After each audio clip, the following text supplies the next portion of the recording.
Hi everyone, and welcome to this YouTube channel. My name is Penny, and this is Penny's Coding Bits. This channel is dedicated to bring you weekly bite-sized videos with practical solutions to your everyday data analytical challenges. And this video is going to walk you through how to create your chatbot in R that helps you with your holiday travels. So let's see what I can do in here. So if I punch in, I want a city adventure and hit send, it's bringing me to New York City. And it gives you a map of where the city is and a bar chart that shows me the average monthly temperatures for the city and some useful tips if I choose to visit and items to pack before I go. So let's see the back end code supporting this dashboard. First of all, we have a title panel called Holiday Travel Chatbot, which is here. And we also have a side panel that has a text input called Chat Input, which has a label called How Can I Help You Plan Your Holiday? Try I want a beach holiday in December. So that's here. And we also have a action button called send, which is here. And there is also a text output that shows us what we can do in the city. And on the main panel, we have a map. So that's supported by the leaflet output. So leaflet is a JavaScript that supports maps in R. And if you're interested to learn more about it, you could go to the GitHub page for leaflet for R and read in more detail about it. So once we have the map, we are able to look into the bar chart, which is supported by the plot output function. And we also have the text output for destination suggestion, packing list, and additional information down here. So once we have these user interface components, we would be able to move on to the backend logic that uses these components to make the dashboard function. So first of all, we have a predefined intent variable. So in any chatbot, it's important that the dashboard understands what the user is inputting. So in this text input field, you can basically enter anything you want, and it's up to the dashboard to understand what you're trying to get at. So that's where the predefined intent comes in. And we are basically categorizing the user inputs into 4 different categories. And in order to make these functional, we need a calculate similarity function.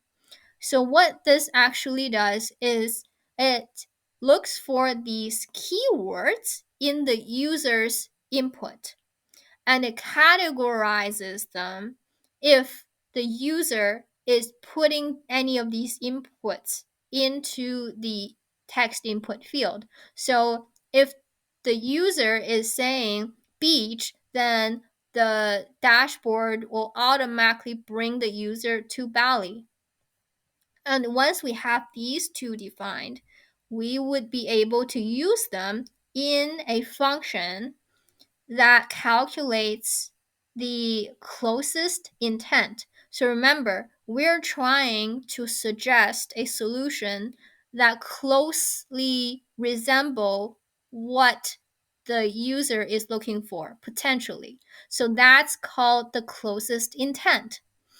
And once we have the closest intent, we can bring that into our location so that we can tangibilize what this closest intent means in a tangible location that we can quantify by specifying the latitude and the longitude for this location. And once we have that, we can bring the location into our leaflet plot function. So we are basically saying if the location's latitude is not an A and the location's longitude is not an A, then use the leaflet to add a tile, which is here. This is a tile, and set the view where the longitude is equal to the location's longitude and the latitude is equal to the location's latitude with appropriate zooming. And we also need to add a marker so that the user knows where we are bringing them. And once we have the map, we will be ready to dive deeper into the bar chart. And the bar chart originates from this data frame that specifies the average monthly temperatures for each of our locations. And of course, this is hard-coded, closely resembling data set of the 4 locations temperatures. But if you want to expand on this to bring in more accurate temperature data, you could go to Rapid API and go to the weather section, and this is all the ready to use APIs with weather data that you could pull into your dashboard. But for simplicity's sake, I have just left them as a hard-coded data set. But with this, we are having a variable called average temps. So average temps is being pulled into this function to filter the location. So we are calculating a subset of our total temperature data set. So we are only dealing with the temperatures for one particular location. And using this selected data, here we can render our plot with the x equal to month and y equal to temperature. And fill is, of course, the location chosen.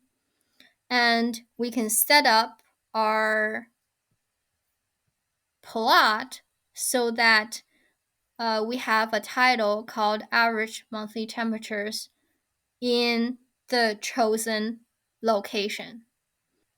And once we have the bar chart ready, we would be able to see into the additional information sections for our chosen location. So for our beach holiday in Bali, we would display these information and so on for the other locations.